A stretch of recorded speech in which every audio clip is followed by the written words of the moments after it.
Welcome back to Hat Talks with Arch. Episode 16 is titled Introspection and Looking Back. Sometime in the year 2000, a friend mentioned the word vipassana and how difficult it was for him that he ran away or escaped after 2 days of a 10-day course. Those days I was a sucker for challenges, and if someone said or thought something was extremely difficult, I just had to do it. Later in 2001, or was it 2002, I heard the word vipassana again. Now I just had to try it and fulfill the urge to surmount that particular challenge. And so I enrolled at the center in Hyderabad and set out to conquer what I thought was a simple challenge of mind over mouth, and discovered something different. 10 days of silence, not a word spoken to anyone except the gurus, head lowered so as not to catch the gaze of another, avoid bodily touch, cover the body and legs, and no phones at all were some of the rules. Woken up at 4:30 in the morning with the gentle sound of a low-toned bell that is rung by the bell ringer walking through the campus, and thereafter to the pleasant, unobtrusive, sonorous chanting of Om on speakers around the campus. One makes their own bed, cleans the room, completes their toilet, and heads to the meditation hall by 5 o'clock. The mind is being trained to think of nothing save concentrating on the breath that one breathes. This test of harnessing the thoughts to focus on the simple breath during the 10 or more hours a day of silent meditation is tough indeed, as there is a continuous stream of thoughts that come through, disturbing the concentration.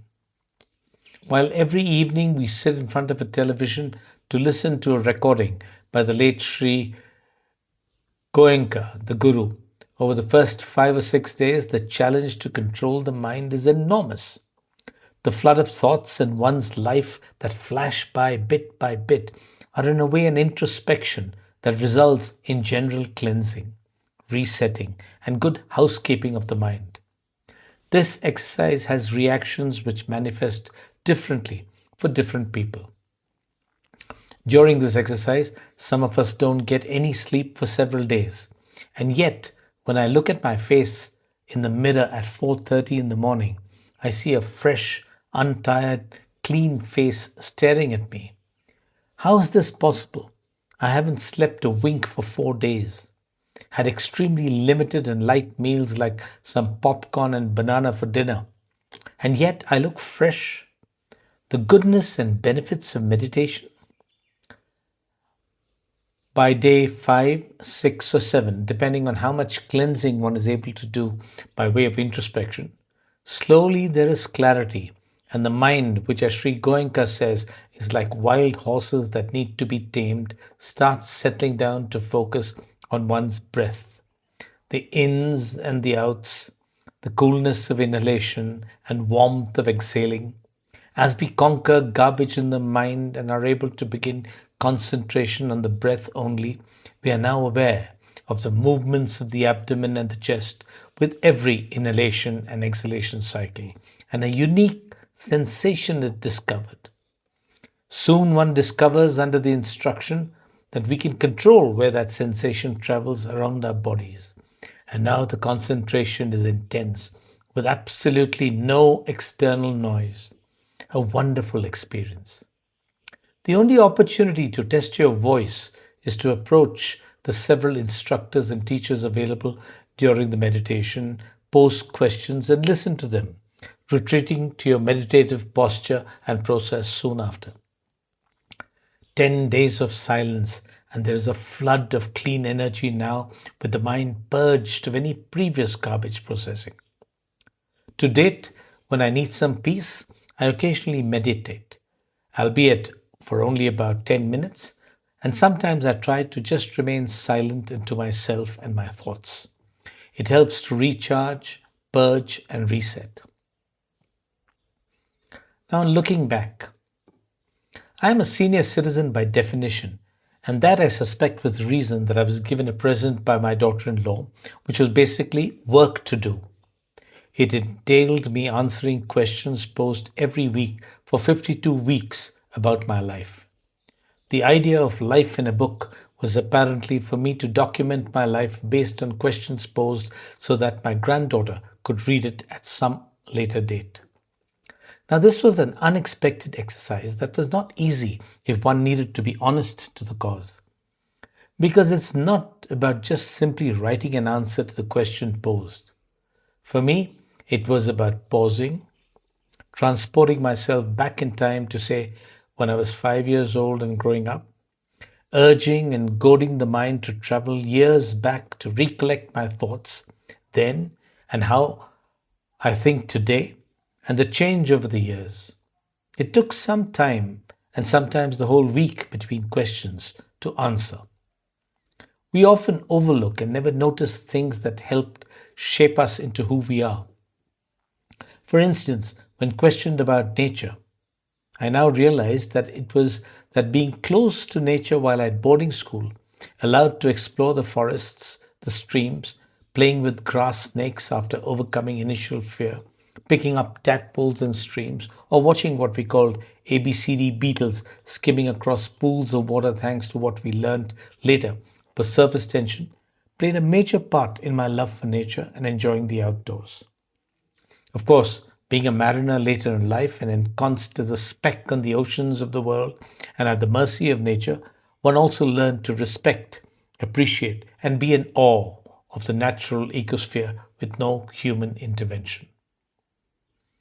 Questions ranged from early friendships, crushes, interests in early life, to how I reacted to a change of school, joining college, or the training ship, including my fears and nervousness.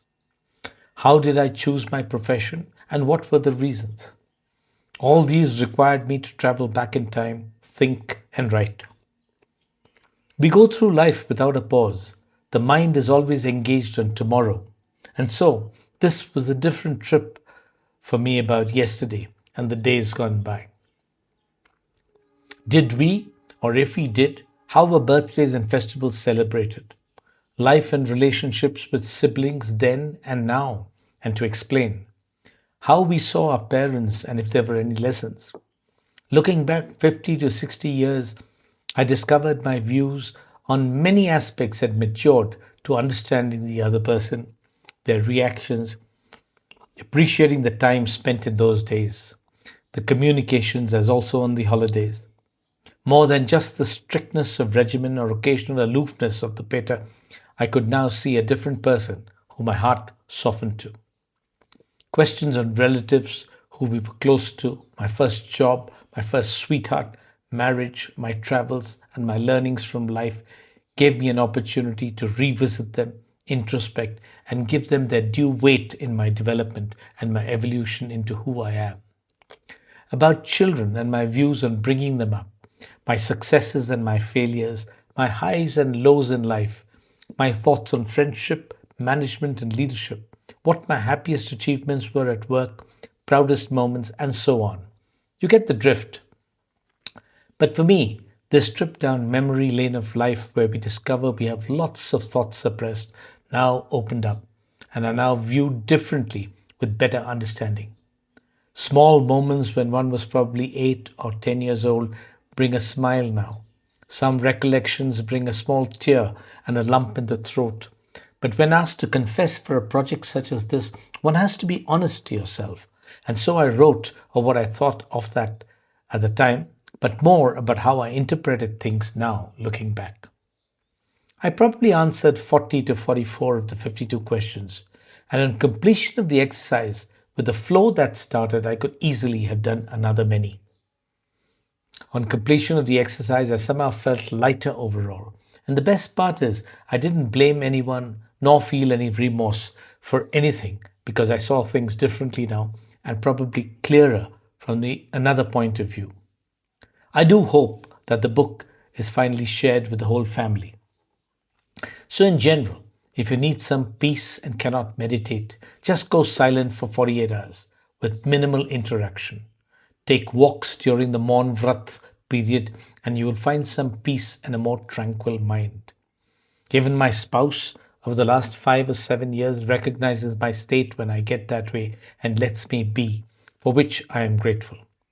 If you've retired and put your feet up, try to go back in time in your life. Challenge the mind to think as far as you can and perhaps either write or dwell on moments as you traverse your life and thoughts. And while that too requires silence and no noise, it's a wonderful exercise that I recommend. Leaving you with these thoughts, and while you, as usual, remember to like, share, and subscribe. This is Captain Jun signing off.